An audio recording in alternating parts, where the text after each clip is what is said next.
Mstari wa 50. Nianze mstari wa 6. Inawezekana wengine hawakupo siku ya jana. Nisema leo tunapenda kufanya pale mwishoni maombi ya kuvua mavazi ya ubishi na shetani anayozuia kufikia malengo yako. Andiko linasema katika Yeriko hata alipokuwa akishika njia kutoka Yeriko pamoja na wanafunzi wake, na kuna mkubwa mwana wa Timayo, yule mbali kipofu alikuwa ameketi kando ya njia, naye aliposikia kwamba ni Yesu Nazareti, alianza kupaza sauti yake na kusema, Mwana wa Daudi, Yesu unirehemu. Na wengi wakamkemea ili anyamaze, lakini alizidi kupaza sauti, Mwana wa Daudi unirehemu. Yesu akasimama akasema, mwiteni. Wakamwita yule kipofu, wakamwambia, jipe moyo, inuka, anakuita. Sasa kama mstari unaofuata ndio kwenye kile chetu. Akatupa vazi lake, akaruka, akamwendea Yesu. Akatupa vazi lake, akaruka, akamwendea Yesu.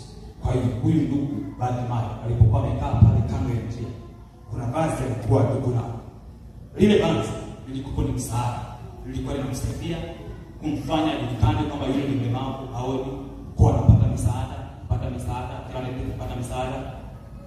Lakini lile vazi lilifika hatua likamwekea mikono, asipokea uponyaji, bali lilikuwa msaada. Lile vazi aliyokuwa mvisho Bartimayo lilikuwa linamsaidia sana, linamsaidia ajulikane na watu, lakini lilikuwa linamzuia kupokea uponyaji. Kwa hiyo lilikuwa ni vazi linamsaidia, vazi linalofanya kama msaada. Kuna watu wanakusaidia, lakini akawa ni vazi baadaye. Kila ukikuta kupiga hatua, wanasaidia nimsaidia hiyo. Naona ni kuna mbili skari na kitu mkata tamaa.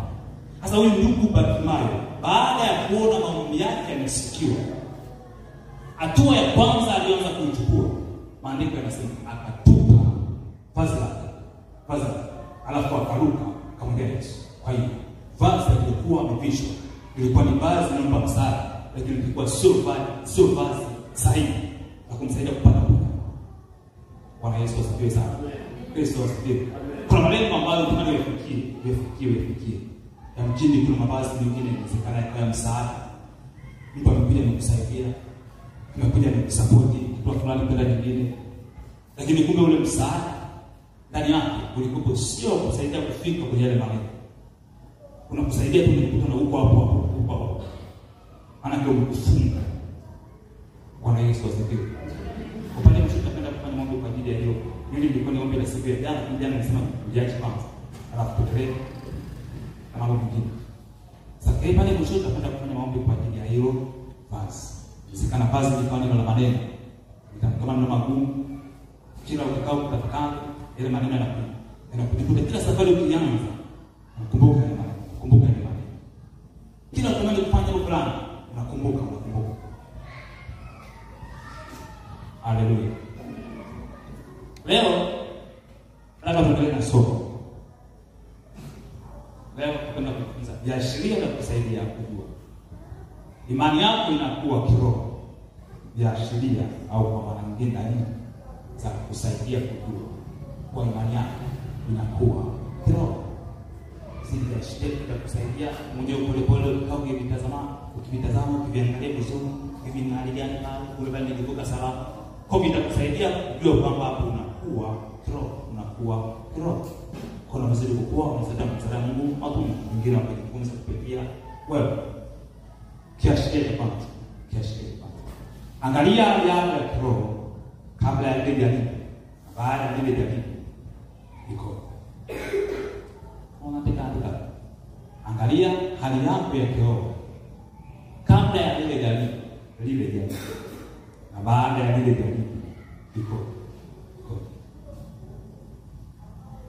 Kitabu cha Ayubu sura ya 2 mstari wa 4 mpaka wa 10.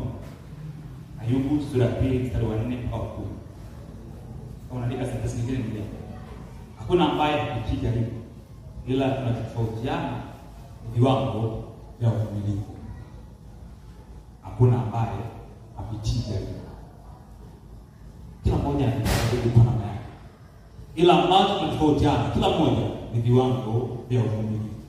Kuna mwingine anaweza kupitia jaribu leo kanisa zima linajua. familia nzima ikatambua.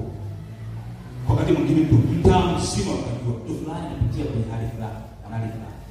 Kwa hiyo hakuna ambaye atajaribu, kwa sababu jaribu ndio msaada, ndio mtaji wa kusaidia kuwa kiroho, wa kusaidia kuona imani yako inakuwa. Unakwenda viwango vingine. Kwa kuna mtu yuko vizuri sana kiroho anaweza kukutetea changamoto ametulia kwa na mwisho utakuta. Lakini kuna mwingine akipitia karibu. Kila mtu anakutana naye lazima amshirikishe. Sasa kuna wakati mwingine unapitia karibu kwa anakupima. Wewe unaona kila mtu anakumshirikisha tu. Wengine wanasaidia kukudidimiza kwenda mbali zaidi. Haleluya. Imani yako baada ya kujaribu, ikiwa bado ni tumaini kwa Mungu. Kwa Mungu wako. Jua imani yako inakuwa na imeshinda yote. Asante ndio tafakari hichi kitabu cha Ayubu sura ya 2 mstari wa 4 mpaka 10. Maandiko yanasema hivi. Shetani akamjibu Bwana akasema, ngozi kwa ngozi. Shetani akamjibu Bwana akasema, ngozi kwa ngozi. Naam, yote aliyonayo mtu atayatoa kwa ajili ya uhai wake. Lakini sasa nyosha mkono wako uguse mfupa wake na nyama yake. Naye atakufuru mbele ya uso wako. Bwana akamwambia Shetani, tazama yeye yumo mkononi mwako, lakini tunza tu uhai wake. Basi Shetani akatoka mbele ya uso wa Bwana, akampiga Ayubu na majipu mabaya tangu uhai wa miguu hata utosi wa kichwa. Naye akashika kigae cha kujibunia aketi majivuni. Ndipo mkewe akamwambia, je, wewe hata sasa washikamana na utimilifu wako? Umkufuru Mungu ukafa. Lakini yeye akamwambia, wewe wanena kama mmoja wa hao wanawake wapumbavu. Anena, je, tupate kama mkononi mwa Mungu nasi tusipate na mabaya? Katika mambo hayo yote Ayubu hakufanya dhambi kwa midomo yake. Ayubu hakufanya dhambi kwa midomo yake. Sasa sisi kama huyu ndugu Ayubu alikuwa hivyo, inawezekana alikuwa maisha yake yanaendelea. Lakini ghafla siku sio dhambi, ilikuwa ndio siku yake ndio.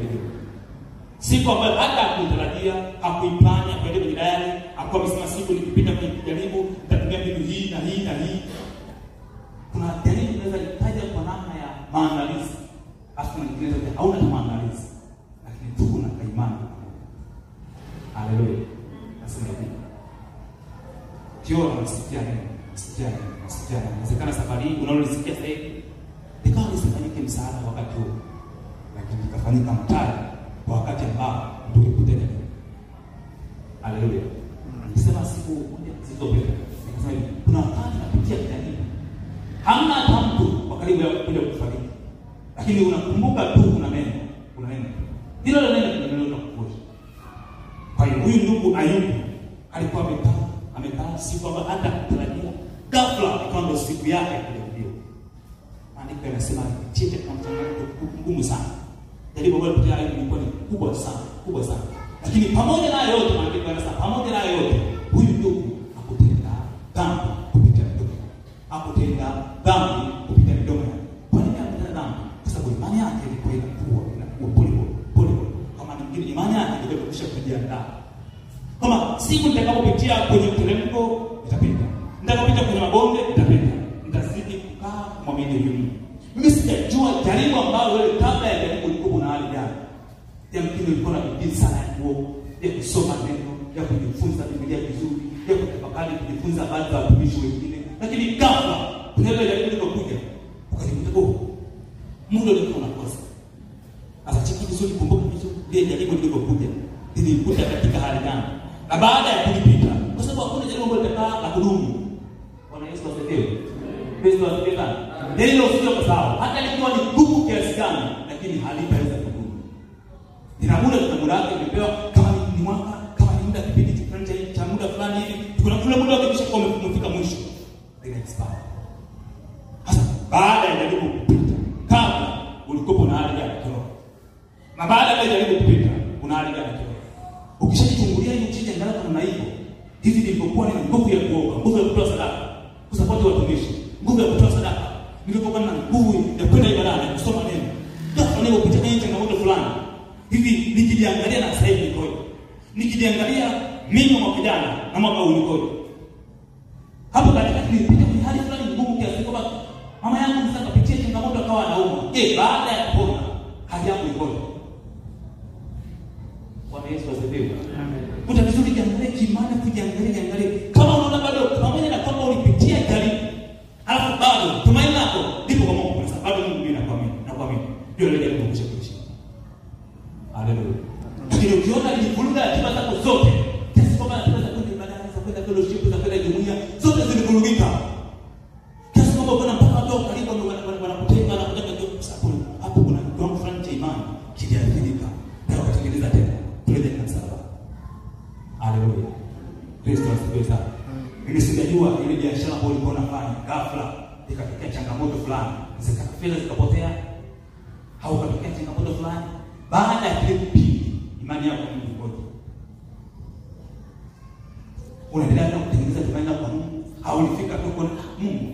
Kwa kweli sijui nimepitia nini, sijui nimekosea wapi, sijui. Usifikirie hapo kama muda mrefu sasa sijui. Kilikuwa ni kipimo cha imani. Tumaini lako kwa Mungu lisije likapotea.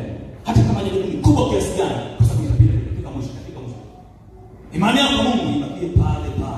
Haijalishi jaribu lina ukubwa kiasi gani, watu wa karibu wanakutenga kiasi gani, wanakupiga vita kiasi gani, wanasema sijui kama atatoboa, mpaka yule mlokole, mpaka yule Mkristo, nitie moyo kwa Bwana, nitie moyo kwa Bwana mtumishi wa Mungu, kwa sababu hilo jaribu lina muda wake. Likifika huo muda litaisha, wewe utabakia pale. Imani yako bado izidi kubakia kwa Mungu. Bwana Yesu asifiwe. Amen. Hili changamoto isifanye kurudisha nyuma, kwa sababu ina muda tu. Hata wanafunzi ambao nakwenda kufanya kwa sasa. Na umegawana na washauri. Ile kama kuna hali kuja kabisa. Isifanye karibu uhusiano wako na Mungu, kwa sababu ina muda tu. Muda wake ukifika umefika mwisho, basi hapo unaweza kujiangalia mimi nikoje. Hivi hapo ndipo utaanza kujua kipimo cha rafiki ambao nilikuwa nao, ilikuwa ni sahihi au sahihi. Bwana Yesu asifiwe. Nasema hivi, jaribu linapokuja, ndio namna ambavyo utakuja kujua kundi la watu waliokuwa nao wanasema tuko pamoja. Ulikuwa na usahihi au sahihi? Wengine wapo tu. Lakini unajua unakuta baada ya kuvuka pale uko peke yako. Shangae. Kwa sababu kuna mtu Mungu anajaribu kwenda mchujo kwenda nao. Mungu asifiwe sana. Bwana Yesu asifiwe. Kwa sababu mchujo, usifikirie mbona nimesema peke yangu? Mbona sione watu wa karibu kabisa walikuwa wanasema siwaone? Nisema Mungu alienda kuna watu wengi sana. Sio sana. Wapo tu wanaona kwa sababu kwa mazuri yaone. Kwa sababu hata darasa linapoanza wanakuwa nafasi wengi sana. Lakini baada ya mtihani waliofaulu ndio ambao faulu pale. Nami ninakuombea leo katika jina la Yesu. Haijalishi jaribu linakuja na ukubwa kiasi gani, Mungu akupe kulishinda, usonge mbele. Haijalishi jaribu ni gumu kiasi gani, wewe unalijua. Ukipita picha ukiangalia hivi mwaka fulani, kutia mtu wangu alikaliwa hivi, nilikuta nikashiki kidogo, sasa nikakosa nguvu ya kwenda ibadani. Inawezekana ibada shida alikuwa athiri kidogo, karudi. Ndio maana semina hii hapo kutia moyo tena. Rudi tena kwa imani yako kwa Mungu. Haleluya. Ndio maana semina hii leo tena ikusaidie imani yako ibaki pale. Kwa sababu ile ilikuwa na muda tu.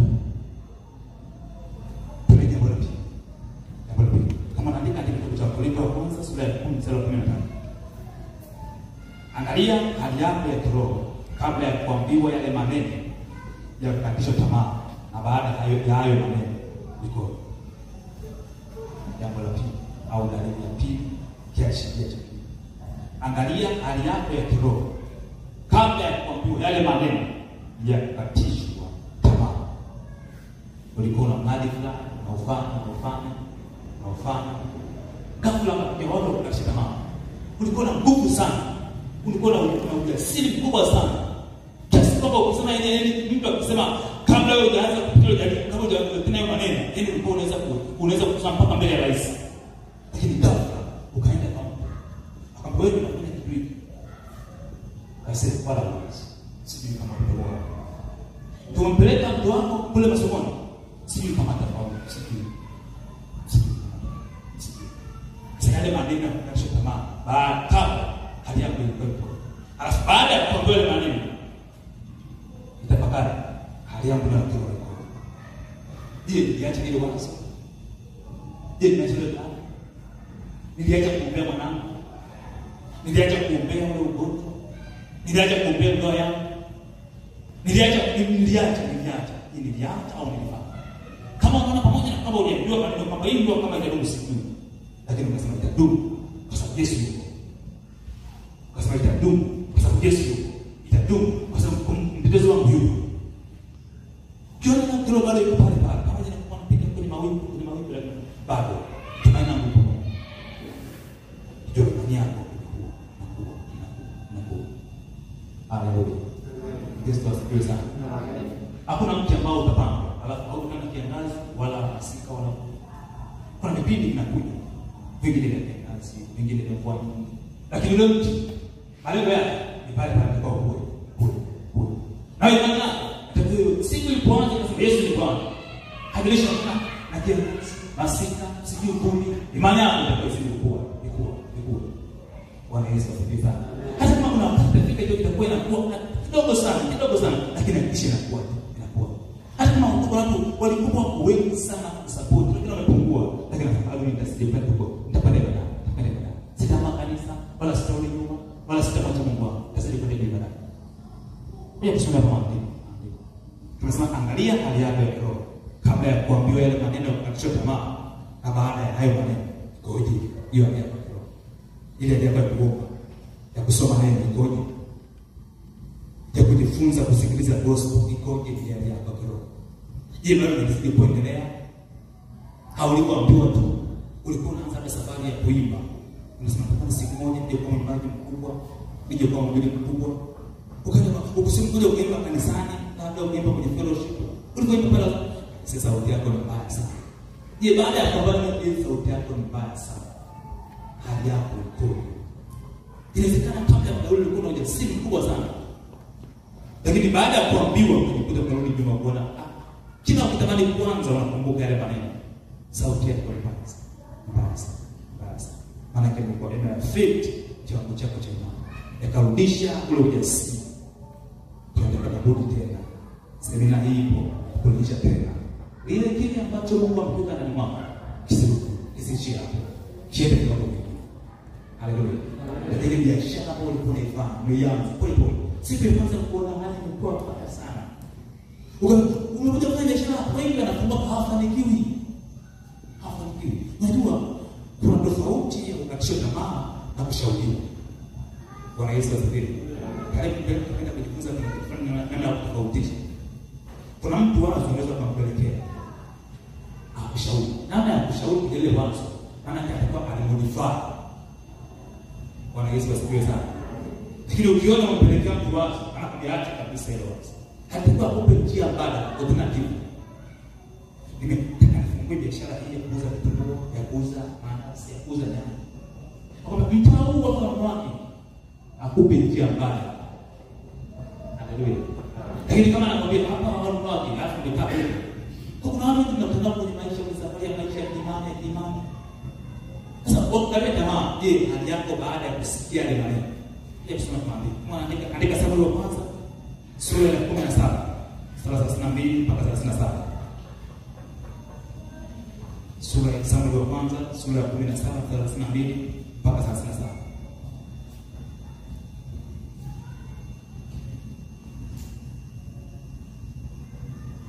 Hebu soma. Ndugu mmoja ambaye anaitwa Daudi. Samueli wa kwanza sura ya 17. Yaani nisema kwa haraka tu atakalo tusipo ndani tukusaidia. Sura 32 mpaka 37. Daudi akamwambia Sauli, asilimia moja mtu yote kwa ajili ya huyu ni mtumishi wako, nitakwenda kupigana na Filisti huyu.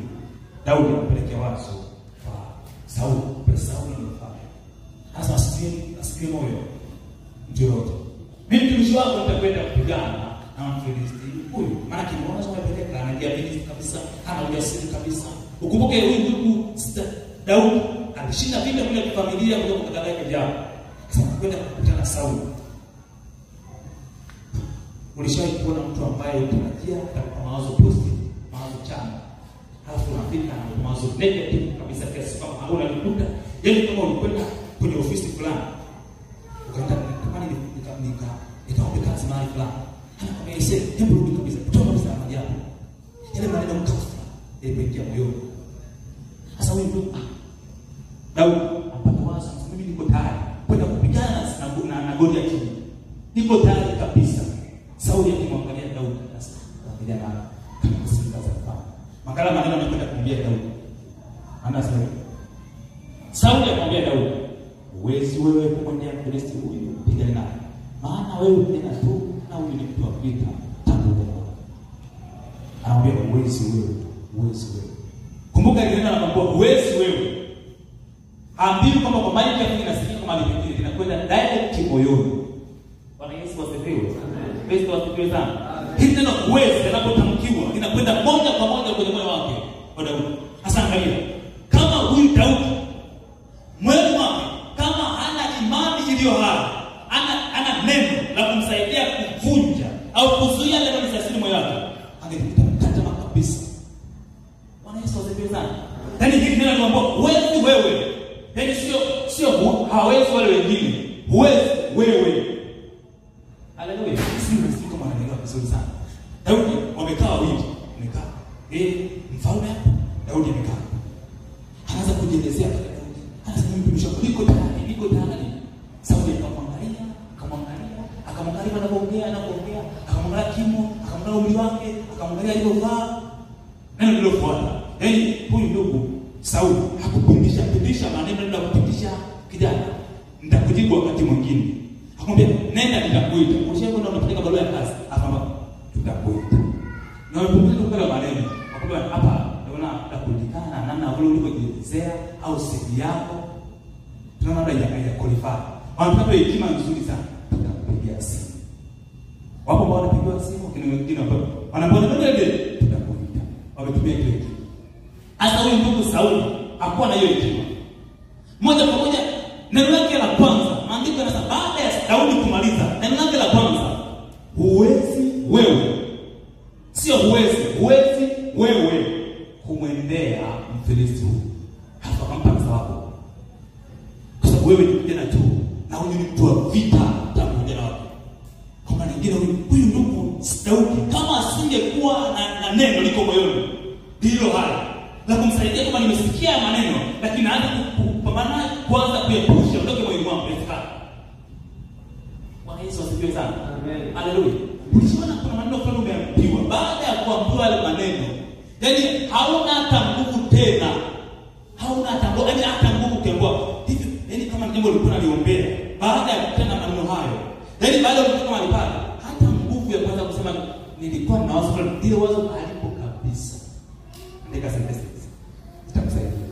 Maneno ulikuwa unaambiwa ya kukatisha tamaa yalikuwa yana roho nyuma yake. Maneno uliokuwa unaambiwa ya kukatisha tamaa yalikuwa yana roho nyuma yake. Na neno ulilokuwa nalo moyoni lilikuwa na roho ndani. Andika hilo. Maneno uliokuwa unaambiwa ya kukatishwa tamaa yalikuwa yana roho nyuma yake. Yale maneno wezi wewe, wezi hiyo ndio kadumu, tuone kama atafika mbali, tuone imeshakuwa itafika mbali. Yale maneno yalikuwa yana roho nyuma yake. Na neno ulilokuwa nalo moyoni lilikuwa na roho ndani. Kwa hiyo roho zilikuwa zinashindana.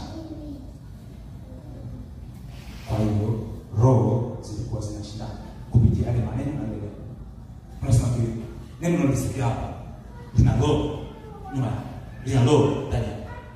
Kwa neno unalisikia alafu ghafla unasema tamani sasa kumbe inawezekana. Kuja nikaanze biashara. Kuja nikaanze kuombea mwanangu. Hiyo ndio kuja nikaanze. Ni roho hilo neno unalisikia. Sasa ukianza ile safari maana tayari wewe umeshasikia neno. Hilo neno unalisikia lina roho ndani yako. Sasa ukianza kutana maneno ya kukashika tamaa, yale maneno yana roho nyuma yake. Kwa hiyo unaanza kusikia yanaenda direct moyoni. Sasa moyoni kuna neno au kuna neno. Kama neno lako ulisikia ulijifanya kwa muda afu ikawa kwa vipi? Maana kieleza kuna inaanza kusikia sasa. Wewe umekuja kufanya nini hapa? Inaanza kupambana. Maana roho pia inaanza kupambana. Kuja tusome kitabu kimoja cha Zaburi 119.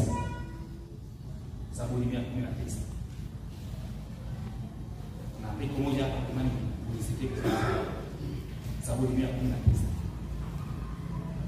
Mstari wa 11.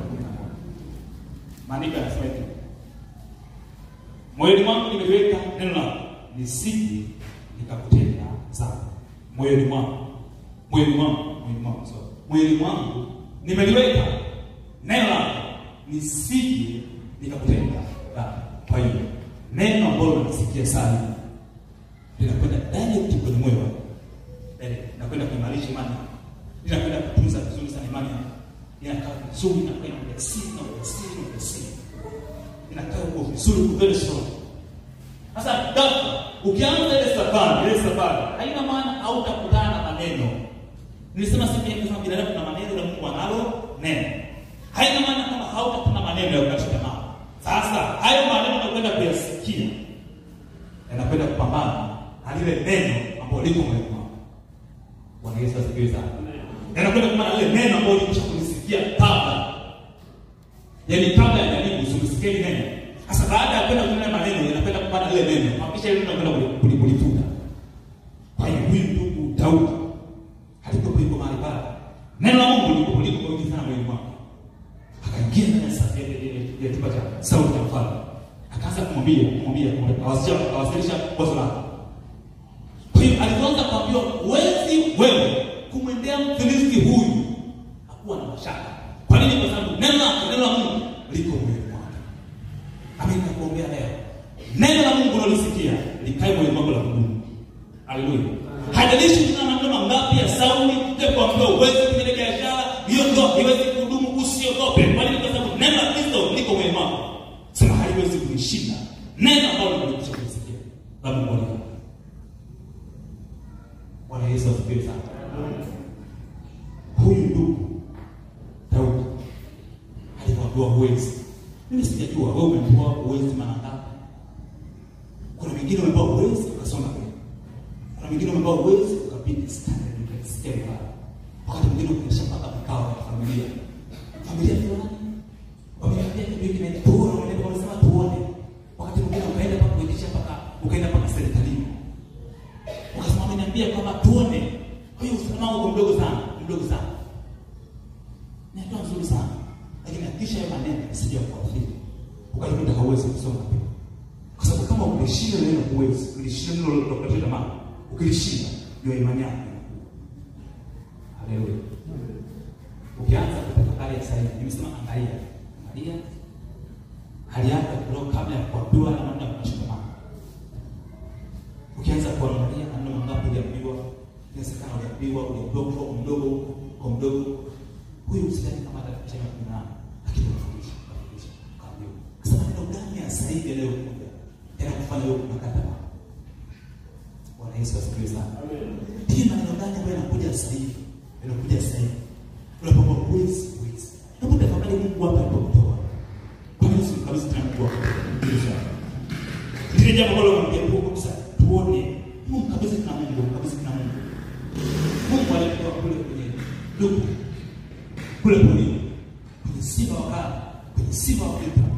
Hana bado uwezo wa kushindia mbele ya Sauli ambaye anakwambia huwezi. Nasema Daudi alikaa katika akasema ingawa ninaambiwa basi huwezi. Lakini kila hivi tafakari Mungu wangu ambaye alinishindania kule polini kwenye duku na simba, kwenye wanyama wakali, nilikuwa sina hata msaidizi. Yule Mungu kule alinitetea, akanishindia, akasaidia. Bwana aliyenipigania na mkono wa Mfilisti huyu, atanipigania. Kwa maana nyingine, Bwana alinishindia jana, juzi, mwaka juzi. Huyo ndiye ambaye Mungu anashindia mpaka mwaka huu. Nami ninakuombea leo, yule Mungu ambaye alikushindia mwaka jana, mwaka juzi, huyo Mungu bado ana uwezo wa kushindania mpaka mwaka huu. Huyo Mungu ambaye alikushindania ule mwaka juzi, ambao ulipitia kwenye changamoto ngumu sana, mwaka huu pia ana uwezo wa kushindia. Amen. Mimi sijajua wewe unapitia vita gani ya maneno ya kupiga vita kutoka uwezo kurudi nyuma. Mungu ana uwezo wa kushindia na hiyo. Kwenye ule mradi ambao uko nao, umetamkia mambo magumu sana, sasa mtumishi hujajua tu. Hujajua ile mtamkia mambo. Ungekuwa unamjua, ni mzao kabisa. Nataka nikwambie huyu ndugu Daudi alitamkiwa na Sauli ambaye ni mfalme. Yaani eneo lote lile unamsikia Sauli akitoa kauli ya mwisho. Akitoa kauli akisema hivi, Vita tunailisha. Hakuna mimi. Halafu anaanza kuna huwezi. Lakini ndugu akarudi nyuma. Akasema imani yangu bado najua Mungu alikonitoa. Hebu tafakari Mungu ni wapi alipokutoa. Kwa nini ufike hapo mbele ukaacha ile wazo kupoteza. Twende hapo nyingine.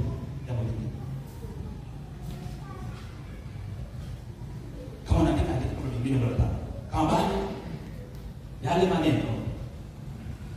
Kama baada ya yale maneno. Baada ya msimamo wako kupata pale kwa Mungu wako. Ndio umeshinda hiyo vita. Umeshinda hiyo vita. Kama baada ya yale maneno ukasha tamaa, lakini msimamo wako imani, bado uko pale pale unasimama na mwamini. Niliomba ushuhuda mmoja nikataka naanza utoto leo. Ndio bado ni mdogo sana. Mimi nilikuwa Mungu alinipa neema kwa mwaka 2010 tarehe 5 mwezi wa 2. Alafu nikaanza kuhubiri mwaka 2014. Nikaanza kuhubiri.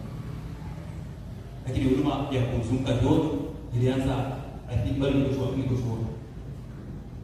Nilianza kufanya huduma. Hapo hiyo kama nilitokeza pesa. Dominic, naanza huduma. Wote kwende wapi na wapi? Ukafanya masemi na mahakamani. Utaweza kweli? Wengine wakadai ni ngumu sana, ni ngumu. Lakini hawakuwa wanajua kwamba kwenye kila huduma huwa ina maelekezo. Haleluya.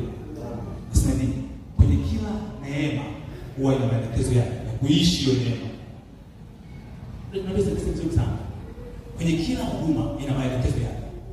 Kwa hiyo mimi nilikuwa niko tayari, kwanza kunipeleka pale. Wale ambao walikuwa hawezi. Wengine wanakuja kwa ushauri. Kuna wakati Mungu anakupitisha mazingira kiasi kwamba hauyaelewi. Unaona kabisa bwana Mungu kulipitisha. Bwana kama vile Mungu kukosea njia. Ungenipitisha pale. Nikienda sema mchungaji nikamaliza pale basi nikawa mbili. Lakini Mungu anakupitisha mazingira mengine hata hauyaelewi kabisa. Ulishawahi kutafakari safari ya wana wa Israeli? Mungu anasema njia fupi hivyo afa anapitia mbele. Kiasi kwamba unaweza kupata neema ya kumshauri Mungu. Mimi nikushauri inawezekana upate hiyo njia vizuri. Kuna njia fupi hapa. Lakini no, mpango wa Mungu hauwezi kuwa. Mawazo ya Mungu hayawezi kuwa sawa. Bwana Yesu asifiwe sana. Kuna wakati Mungu anakupitisha mazingira kiasi kwamba hata umuelewe kabisa. Mungu nilikuwa nakesha na funga. Mbona Mungu sikuelewi hapa? Mbona unapitisha mawazo kama sisi kuelewi Mungu? Lakini bado Mungu anabaki. Ulishaona kama Mungu anataka anatoa hapo wazuri kiasi kwamba Mungu au atusikie hata kutusaidia kwa kupushia hatua nyingine. Akatupeleka viwango vingine. Lakini Mungu anataka kujua. Mpango wake sio mpango wake. Ndiye anayejua. Bwana Yesu asifiwe. Kwa hiyo kama baada ya yale maneno bado usimamo imani uko pale kwa Mungu. Yule vita maneno yanashawishi. Ana kimani yake inakuwa. Vuka hapo. Inaweza kuwa wewe adui akirudi tena kwa mfumo huo. Ni rahisi sana kushinda. Kwa sababu hili ndio wasimamisha mwaka jana mwaka juzi. Unakuja kuniambia leo siwezi. Ulishakaa ukatafakari huyu ndugu Daudi. Kule polisi alikuwa anataka kwa sana. Alikuwa na bishii. Kwa hiyo akaenda pale mbele ya Sauli. Hakuwa na mashaka. Akasema niko tayari. Tuna jambo la tatu. Angalia ile wazo lilokuja. Baada ya kushirikisha watu wako wa karibu. Bado uko nao au ni mshaka?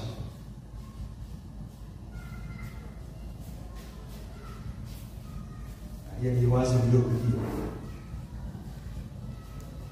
Wazo lilikuwa nalo kuanzia fellowship jioni. Mnakutana wapendwa, mnafanya maombi. Naomba mnafuta Mungu. Mnafanya Bible study. Ile wazo likakutia, ukashirikisha watu watatu ili mwenzako kushirikisha. Aisee, kwa nini sio ni kufanya kila hiyo? Alafu baada ya kushirikisha watu wao karibu. Bado uko nao au umeshakufa? Bwana Yesu asifiwe sana. Wewe utapita ile wazo lilokuja. Ukasema kwa nini kwamba tusingekuwa tunafanya maombi kila mwisho wa mwezi? Kwa nini tusingekuwa tunafanya tunaenda kutembelea watu walio kwa yatima tunaenda kutembelea? Wazo likakuja. Ukashirikisha watu wa kanisa.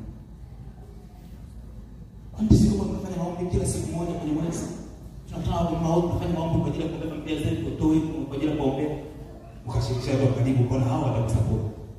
Baada ya kushirikisha ile wazo uko nalo bado au mwisho? Haleluya. Sisi vibaya. Kwa maana semina hii kwa kutengeneza tena.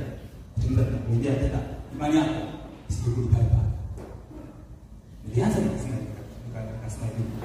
Kuna kukatisha tamaa.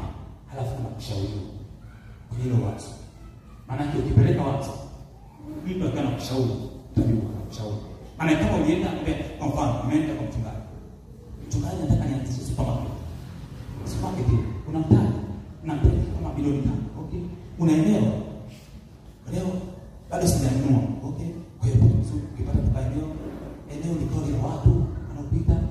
Hata wakisha hapa maeneo mengine ama supermarket kama ile usije kwa ushirika kama kwa sana ukipita unashindwa kurudisha mtaji kwa haraka. Maana ingepeleka watu anaanza kulipa ushauri. Ana kama mwingine analikodify, analifanya vizuri zaidi. Lakini mpeleka wazi. Tunataka kuanzisha kikundi cha maombi tunafanya kanisani. Ndio full stop. Sasa kana ya baada ya kushirikisha watu ile wazi. Bado niko au msiku ambao ulipenda kuwashirikisha ndio ilikuwa tarehe ile wazo. Kabla hamjakwenda kulala pale nyumbani. Tunafanya ibada kwa fupi sana, dakika 3 ukashirikisha watu karibu. Hivi tunakutana hapa. Hivi tunafanya maombi na muda mfupi na sisi unashirikisha kabla bila wazo kupotea. Na hadi wewe pale kupotea. Ana kimani hapo. Ilifika hatua. Ilikuwa kwa ushindi hapo. Lakini wewe ukifanya mambo kwa hiyo be affected. Maana kibia affected maana yake ndio wazo kupotea kabisa. Mungu akusaidie sana. Amen. Mungu akusaidie. Bwana Yesu asifiwe sana. Mimi sijajua kwenye uongozi ambao uko nao. Kuna wazo ulikwenda kushirikisha viongozi wengine. Jamani tunafanya hiki na hiki. Lile wazo bado liko au limeshakupotelea. Hadi moyo wako hauna kabisa. Tena kuhubiri hapa kuna mawazo mengi yanakuja vingine. Ile mwenye kitu fulani anasema haiwezekani. Tunaanza kuna Yesu, yule baba, alisije baba yule. Sisi ikoje? Unapotea kwenda kwa hapa. Utakwenda kuendelea kitu sana. Kwenye Mwanzo 37, mstari wa 5, wa 8 na wa 9. Tusome. Mwanzo 37 mstari wa 5, wa 8 na 9. Maandiko yanasema, Yusufu akaota kawapa ndugu zake habari, nao wakazidi kumchukia. Note vizuri, nao wakazidi kumchukia. Maana kamshirikisha wapendwa karibu. Ndugu zao karibu. Maandiko yanasema nao wakazidi kumchukia. Kwa maana nyingine huyu ndugu tulikuwa tunategemea Daudi, tulikuwa tunategemea Yusufu, akae kimya kabisa. Hata siku nyingine akiona ndoto asiwashirikishe wapendwa. Angalau mstari ule wana inasema hivi. Ndugu zake wakamwambia wewe umiliki sisi na utatawala sisi. Wakazidi kumchukia kwa ajili ya ndoto yake na kwa maneno yake. Mstari wa 9 nasema hivi. Akaota tena ndoto nyingine. Akawaambia ndugu zake, akasema angalieni nimeota ndoto nyingine. Tazama jua na mwezi na nyota 11 zikitaningana. Msingi wangu pale kwenye akaota ndoto tena. Kwa hiyo huyu ndugu Yusufu wazo lilipomjia mara ya kwanza kwa hiyo ndoto alikuwa na amani ya kushirikisha ndugu zake. Akafuata wao kwa kushirikisha. Maandiko yanasema wakazidi kumchukia. Alipokuja kuota tena lile wazo alipoondoka. Alikuwa na amani tena. Bwana Yesu asifiwe sana. Kwa hiyo amani yake sababu na amani. Akawaita ndugu zake. Akawashirikisha. Sasa tunamtumishi. Huyu mtakataa kile. Amani ya moyo ndio inaamua kwa Yesu. Amani ya moyo ikiwa inaamua kushirikisha wapendwa, shirikishe tu. Wakati mwingine wazo linakuja, nenda kalifanyia maombi kabla ya kushirikisha wapendwa. Ili hata unapokuja wakati tamaa, uangalie imani yako inazidi pale hapo. Kuna wakati unapenda kushirikisha watu, hawakuelewi kabisa. Wewe ndio mbele. Sio wote wanaomba kupata kwanza kuelewa ukiwa unaanza. Kuna wengine atakuelewa kwa sababu kuna wengine atakuelewa kwa umefika. Bwana Yesu asifiwe sana. Sasa wewe unalazimisha kuelewa sababu ndio huo msingi. Uanze kuelewa. Kuna mtu anataka kufanya ujenzi hapa, nitenge jambo moja kubwa hapa, unaanza kuelezea. Wengine hawaelewi na Maria, wengine wanaelewa vitendo. Kwa hiyo sasa tunalazimisha mtu wewe endelee pole. Ukianza kuona namna ambavyo jengo linakuja ukasa, kumbe ulikuwa unamaanisha hiki. Kuna wengine watakuja kuanza kusupport. Ukiwa tayari umekwisha kuanza, umefika mbali, unakaribia kumaliza, tunaanza kusupport. Unasema ndugu wangu ni support wakati naanza, singepata shida sana. Kuna watu wengine hawakuelewa ukiwa unaanza. Kuna watu wengine hawatakuelewa ukiwa unaanza. Watakuelewa ukiwa uko safarini, wengine watakuelewa ukiwa umefika kabisa, umefika mwisho. Bwana Yesu asifiwe. Kwa maana ndugu wa Yusufu ndugu zake hakuwa anamuelewa pale mwanzo, anamchukia huyu ndugu, maana akakiburi sana. Hakuwa anamuelewa.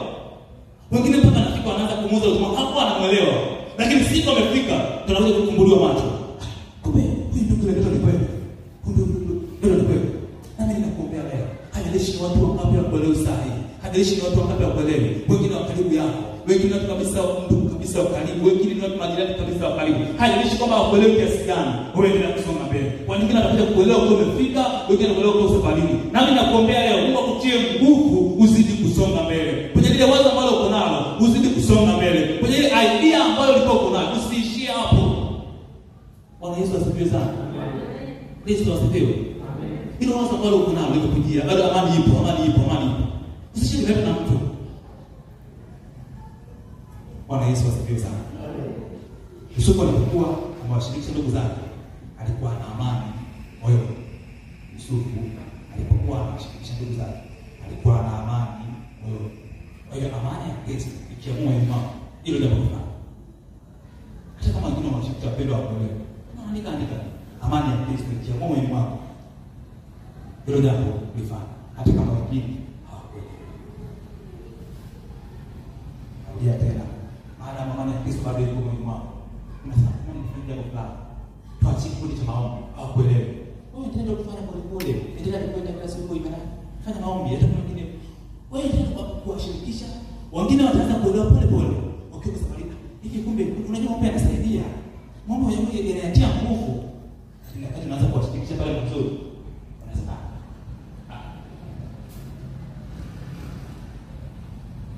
Mungu atusaidie sana. Yesu asifiwe sana. Amen. Jambo la nne. Tunapata muda wa maombi. Mungu tumalize haya mambo ambayo yako. Jambo la nne. Angalia maadui wako, wale wako au wapi. Hizi kweli zinatenganisha, lakini ziko vile. Angalia maadui wako, wale au wapi. Tukataka kila siku au kila mwaka au kila kipindi au kila wakati utakapoanza jambo, ni wale au wapya. Kuna mtu inawezekana uko hapa kila siku wanaopiga ni wale. Toka mwaka 47 hadi mwaka 2019 ni wale. Sasa unaanza kutapita mpaka sasa kama kila siku ni wale. Ana kimanya hapo. Huyu ndio tafsiri ya rahisi tu. Kama nafasi kila siku anafanya mtihani ule. Huyu mwanafanya maana gani? Anasema mtu darasa sisi. Bwana Yesu asifiwe. Amen. Yaani kama abiwa wale.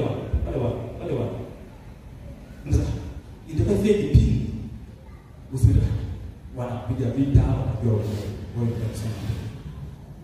Ukishaona unafika hatua hiyo, unaweza huyo jirani ndipo alipo. Kwa hiyo unaweza kusonga mbele malengo yako ndio umeshakuwa maturity. Haleluya. Ukishaona unafika hatua kipindi ambacho maadui wale alafu wewe unaanza pressure hapo. Huyo anaanza kuleta hiyo kitaitoka miaka mingi sana. Wala sio kama anaanza leo, ni miaka mingi sana. Alafu unaanza pressure, unazidi kuendelea kuna ulinzi. Kama unazidi kuendelea kuna na malengo yako, unazidi kuendelea kusomesha watoto, unazidi kila siku kitabu pale. Usikusumbue. Sio kufanya imani yako kauli nyuma. Kila siku tunataka makosa ni huyo. Kwa hiyo unaanza kubidi sana kwa kutama. Kwa hiyo tunasonga mbele.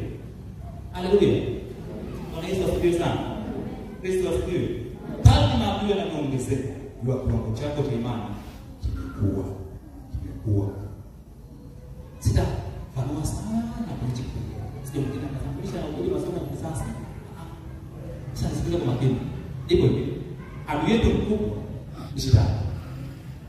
Lakini shetani anataka kama kula vitu. Kwa sababu anatumia watu. Haleluya. Anatumia watu kuja kuletea vita. Hawezi akaja direct mwenyewe kuja kwa mwenyewe. Anatumia watu.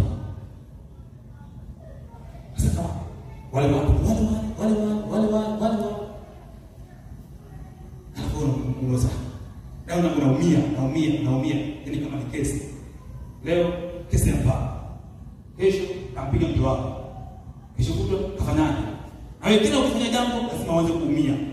Unapeleka ndani ya serikali, unapeleka wapi? Kila siku ni mtu huyo.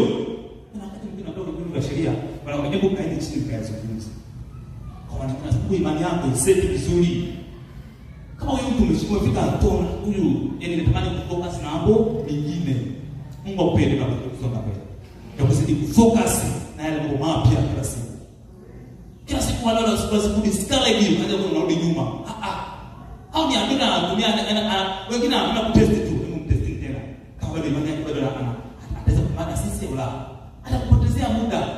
Kama tuko mwaka juzi yake. Kila siku analeta maneno. Ifike hapo sasa Mungu wanangu, endelee kusoma. Endelee kusonga mbele.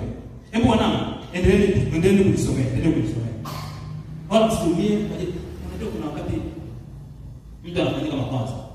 Toka pale inawezekana hujaolewa au hujaoa. Anakuja anafanyika makosa. Umeshao. Anafanyika makosa. Umeshatoa na Mungu. Hapo ni yule. Safari hiyo unaumia. Kama wewe mtoka wakati uko mdogo, ifike hatua useme hizi na. Piga unapopiga. Mimi na Yesu wangu ninasonga mbele. Haleluya. Sema unaposema mimi niko na Yesu wangu, asije kupiga hatua. Wameanza kupiga vita kwa wakati ujenzi ndio unaanza wa msingi. Umefika lenta. Unapaua. Wewe usikusumbue sasa kama walianza kwa wakati tunaanza kuchimba msingi. Kwa nini hapo umefika hatua hii? Na kuombea imani yako ziko. Imani yako zidi kwenda mbele. Wale maadui wale wasikuumize kichwa. Kaa chini, itengeneze vizuri kimani. Hausema piga hatua. Hakikisha watakuja kwa nguvu kiasi gani, apiga hatua. Bwana Yesu asifiwe sana. Kama mwanafunzi na ufaulu, ndivyo anakutana na mitihani mipya. Mwanafunzi anapofaulu, ndivyo anakutana na mitihani mipya. Sasa kila siku mtani ule. Ukishaona mtani ule au faulu, ule unaumia moyo. Imani yangu kuna haraka kuuliza. Hivi nasogea au? Lakini ukiona tena ushinda na unakuja mtihani mpya. Wamekuja wengine wapya. Sasa mtumishi, wacha kuni mafulani hapa nipite. Mimi kama kama kuni mpaka nijenge ukuta. Lakini nimezidi kusoma mbele. Unaweza kuvuka wengine, ndio unakuwa kimani. Haleluya. Ndio unakuwa kama unakuwa kimani, ndivyo unakutana na maadui wapya. Kwa maana na darasa anaanza kuandaa watu wengine wapya. Sasa ni watu waende pale, wakapambana mzofisha ndugu imani, lakini wameshindwa. Na watuma na nyie mwende pale. Na imani yako iwe very strong, iwe ina nguvu. Wakija wapya na uzidi kwenda mbele. Na uzidi kwenda mbele katika jina la Yesu. Haleluya. Jambo lingine la tano. Kabla marafiki, nisipoingia tano yani zilikuwa ni pamoja lakini nisitenganisha. Kama marafiki wao wale au wanaongezeka wapya. Kabla marafiki wao wale au wanaongezeka wapya. Kwa sababu kwenye kila mahali ambao unafanya, kama mimi nafanya kazi labda kabla niko chuoni na marafiki fulani. Kuna ambao nitafuta nao kwenda step nyingine. Kuna ambao nitawaacha. Maana muda wao utakuwa nao utakufika mwisho.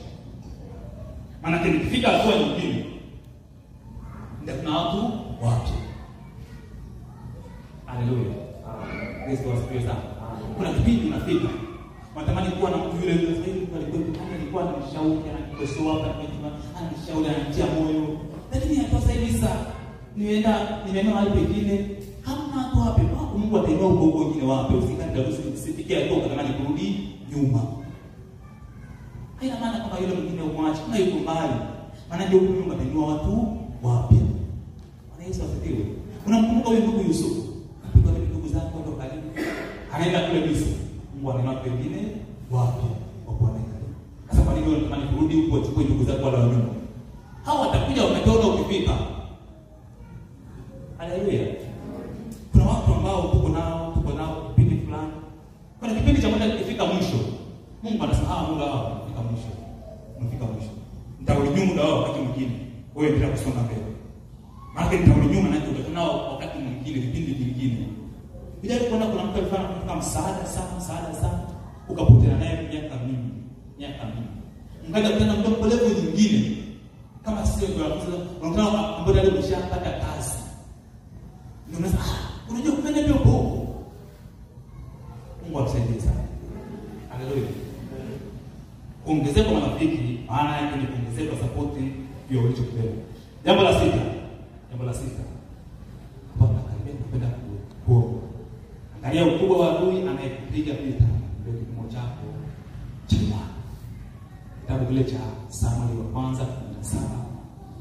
Nimeshausoma mstari nataka kutafakari kwa namna nyingine.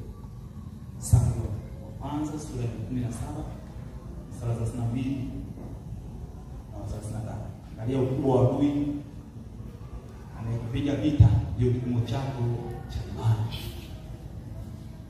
Ngoja nikwambie kwa hiyo kama ukiangalia watu ambao wanakupiga vita, hebu angalia hali zao za kiuchumi, muangalie hali yake namna yote ile. Huyu ndugu Daudi, hebu soma mstari 32 mpaka 37. Inasema hivi: Daudi akamwambia Sauli, asimame moyo yote kwa ajili ya huyu mtumishi wako, nitapenda kupigana na Filisti huyu. Sauli akamwambia Daudi, huwezi kumwendea Filisti huyu mpigane na. Ukumbuke Sauli ni mtu mkubwa sana. Halafu anayempiga vita ni Daudi. Maana Daudi ni mdogo lakini imani nasema ndio vizuri. Nasema hivi, angalia ule ukubwa wa wale maadui sana. Wanaosema angalia ule ukubwa wao, kabla status yao, kazi yao iko. Chini kwa mmoja cha kujua kama imani yangu imefika level gani.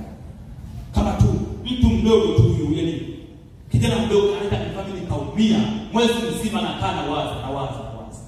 Kato kadogo tu kama labda kamenitemea macho. Kana nimiza moyo unawaza. Imani yako ndio inayokuwa. Iko level sio iko level ya chini. Bwana Yesu asifiwe. Amen. Naulia tena. Angalia ukubwa wa adui kupiga. Angalia ukubwa wake. Kama ni pale nyumbani. Yule ni nani? Mwangalia ukubwa wa uchumi. Kwa sababu mtu ambaye yuko mbali au mtu ambaye labda ni wale wa chini. Anaanza kwenda kuzofisha place kwa mtu anaumia. Kwa sababu watu wa juzi kwa bila wa chini wala wasikusanani sana. Sisi tuendelee kusonga mbele na mbele. Lakini ukijiona ghafla kuja na udogo wake yale na anakusofisha kutani. Mtu mdogo wewe ghafla anachukua kucha imani. Mungu atusaidie sana. Haleluya. Ukiweza kuangalia namna ambavyo ukubwa huu utakusaidia sana.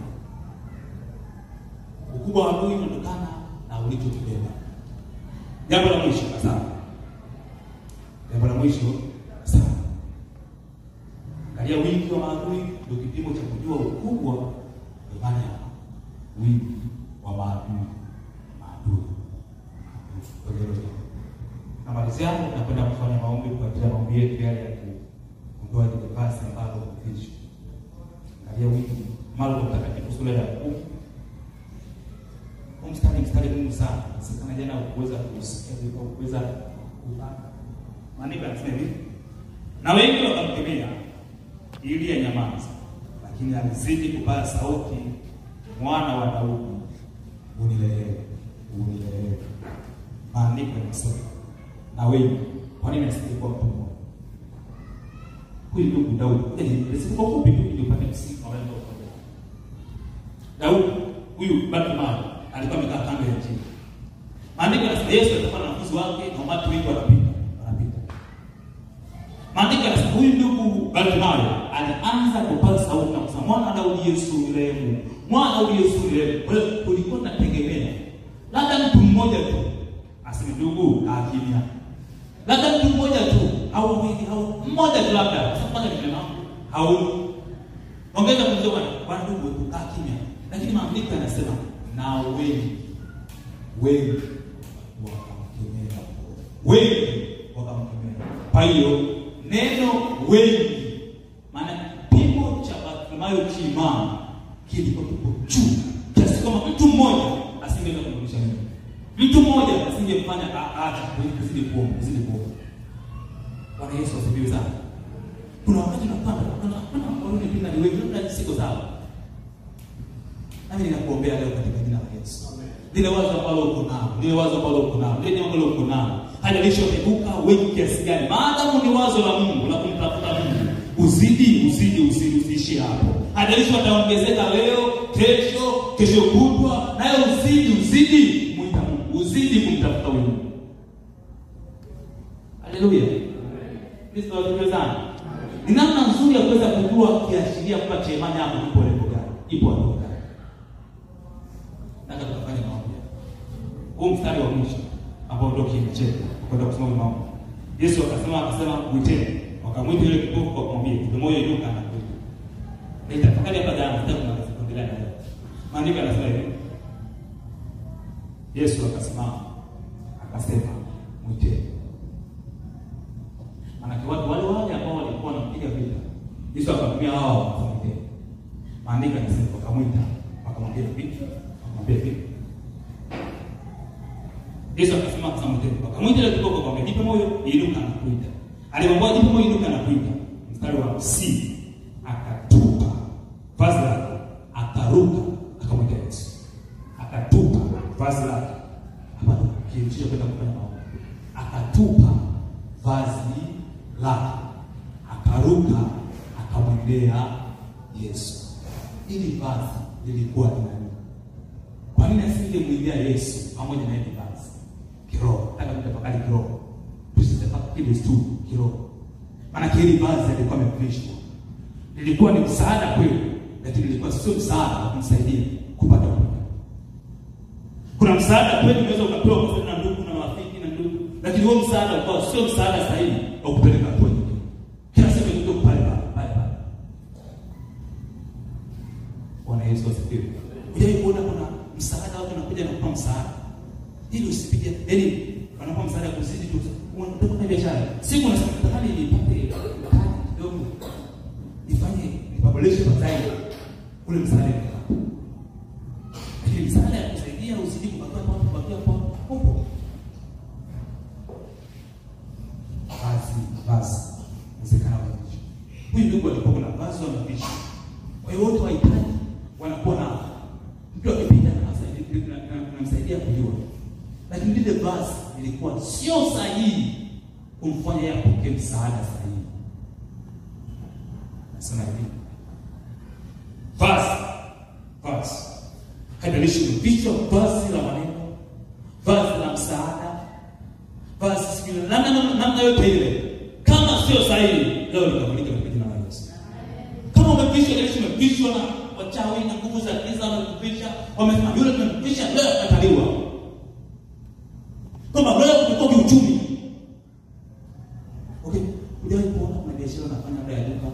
Mauzo yangu kila siku ya dola ni 50.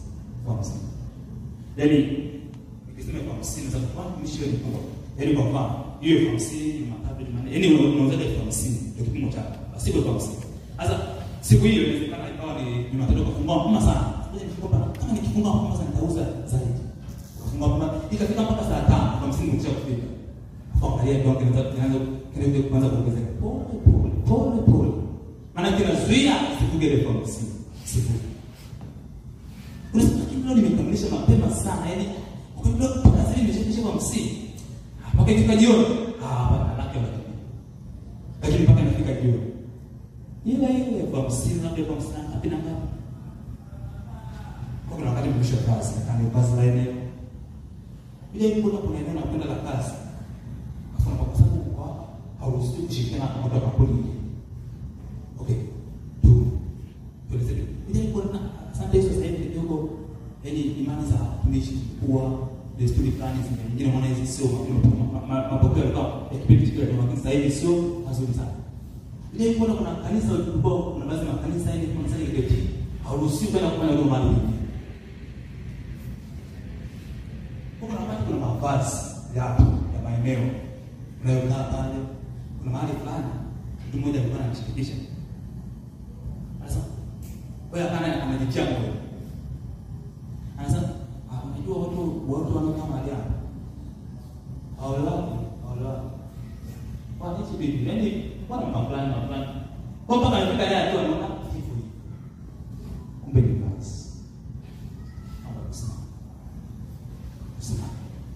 kama ni vazi la uchumi umevishwa, kama uchumi wako watu wanapanga mahali wanapanga tu, lakini hawajingapi. Wakijenga wanaondoka, wanakufa. Usibaki hapo. Mungu wako ni mkuu sana. Usikubali kubaki hapo. Yesu wako ni mkuu sana. Usifikirie ukaona kwamba Bartimayo alipotupa ile vazi, inawezekana ni usitupe itakusaidia. Akasema hapana, ninayemkimbilia yeye ana vazi kuu zaidi ya hilo. Mungu wako anayemkimbilia yeye ni mkuu kuliko hicho ambacho unachokimbilia sasa hivi. Bwana Yesu asifiwe sana. Mungu wako ni nani?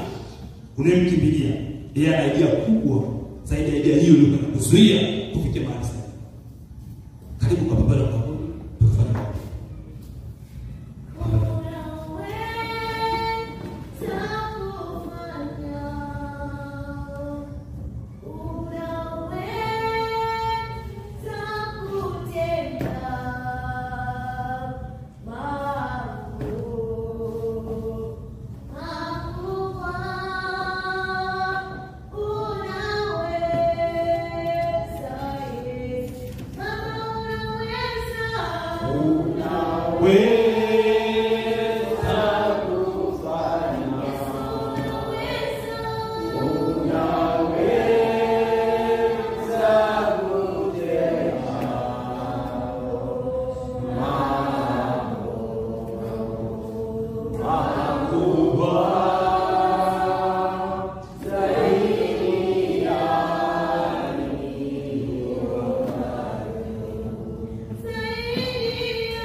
Ninaachilia damu Yesu, hilo baba lililopishwa kwenye ndoa yake, alilopishwa uchumi wake alilofichwa kwenye biashara yake, hilo basi tunalipua leo kwamba asipige vyombo vikubwa. Hilo basi nalipua leo kama Bartimayo aliweza kulipua, naye huyo binti akalipue, kwamba hataolewa, kwamba huyo kijana hataoa. Hilo basi leo nalipua. Shetani toka na hilo basi, shetani toka na hilo basi, shetani toka na hilo basi, kwamba huo ugonjwa hawezi kupona. Hilo basi la ugonjwa leo nalipua katika jina la Yesu Kristo, hilo basi lilofichwa, basi katika matumbo nalipua, toka kwa jina la Yesu Kristo, hilo basi lilofichwa kwenye biashara leo nalipua, kwenye afya yake hilo basi lilofichwa leo nalipua katika jina la Yesu Kristo, kwamba hatafanikiwa, kwamba ile ndoa haitadumu. Leo nalipua katika jina la Yesu,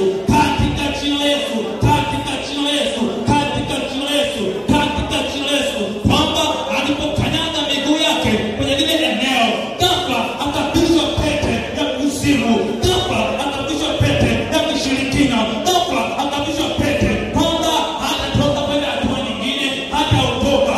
Leo hilo basi nalipua, naachia damu ya Yesu, naachia moto. Hilo basi alilopishwa kwenye miguu yake, alilopishwa kwamba kanyaga eneo fulani moto utasinzia, moto hatakaa vizuri kusikiliza neno. Hilo basi nalipua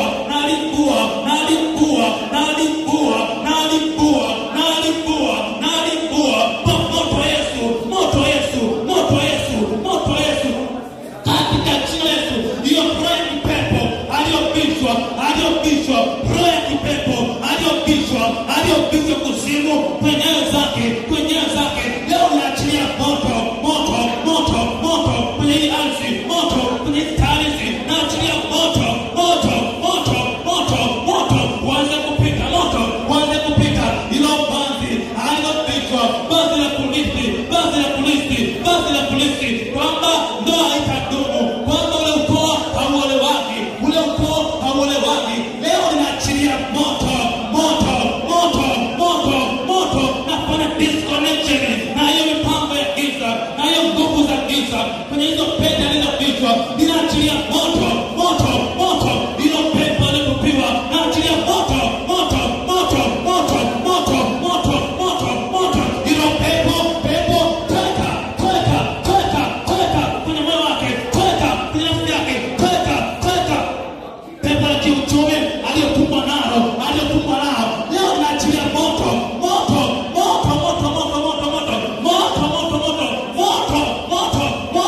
kwenye ile tumbo yake aliyopigwa ugonjwa wa polisi, kwamba wote kwenye familia wanaumwaga huo ugonjwa, naye akalilasi, na leo naachilia moto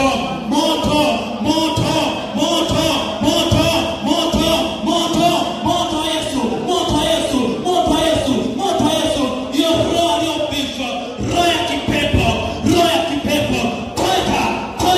toka, achia nafsi yake, achia hayo macho, achia hiyo vidole vyake, achia fikra zake, achia kichwa chake, maumivu ya kichwa, maumivu ya polisi, ni vazi la ugonjwa, amepishwa kuzimu. Ile siku alipoenda kulala, ghafla akaona watu wanamkanda kichwani, kwamba siku hiyo maumivu ya kichwa. Leo nalipua hilo basi katika madhabahu yako, leo nalipua hilo basi alilopishwa na nguvu za giza. Pepo achia, fungasha milango, fungasha, uondoke kwenye biashara yake, ile biashara ambayo ghafla walienda wakazika kitu kwenye biashara. Leo naachilia damu ya Yesu, kwamba atafanya biashara lakini haitafanikiwa. Leo naachilia damu ya Yesu, Bwana mtoto wake, leo naachilia damu ya Yesu. Hilo pepo anza kuondoka, sai. Huyu usi wako achia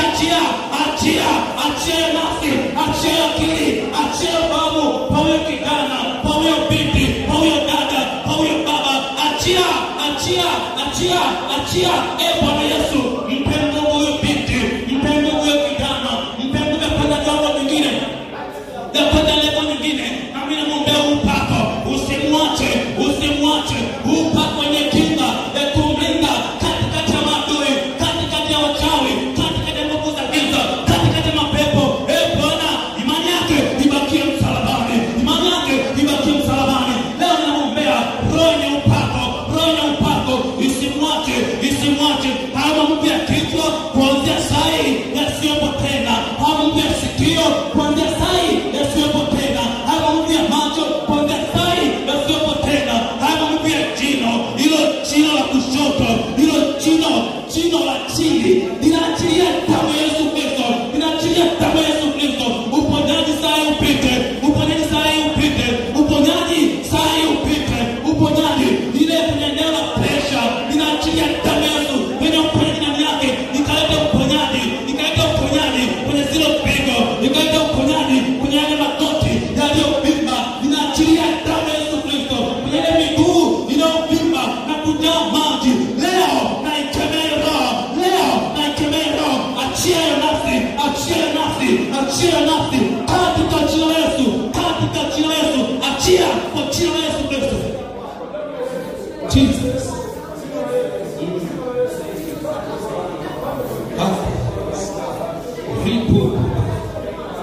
Riba sana. Jesus. Wakati naomba nasikia mtu naomba naji. Nataka niombe kwa ajili ya mtu. Jina la chini. Mungu, ninakuja mbele zako. Huyo mtu ambaye anaomba na chini. Yesu ya. Wewe ni Mungu ambaye unaponya ndani yake. Wewe ni Mungu ambaye unaponya ndani ya neno. Nami ninaachilia damu ya Yesu kwenye ile chini. Ninaachilia damu ya Yesu, ametumia dawa. Wewe Mungu unajua chanzo cha hili jina. Leo ninaachilia damu ya Yesu. Kama ni roho ya kipepo, toka kwa jina la Yesu Kristo. Katika jina la Yesu Kristo. Mungu ninakushukuru kwa sababu nakushukuru kwa muda mdogo. Nakushukuru Mungu. Tupenda neema na sifa ya Kristo. Katika jina la Yesu Kristo. Bwana wetu. Naomba siku ya kesho naomba tuwae, tutakuwa na mambo maalum kwa ajili ya kuomba kwa ajili ya malengo tutapata kwa siku ya kesho. Alafu tutazidi kuomba kwa ajili ya mwanzo kama pekee. Bwana Yesu asifiwe. Naomba tukae. Bwana Yesu asifiwe. Namshukuru Mungu kwa ajili ya ujumbe wa neno lake jioni ya leo. Wakati tunaendelea kutafakari ujumbe huo, tutakuwa tukimtolea Mungu sadaka. Tutakuwa tukiimba tenzi namba 23 nionapo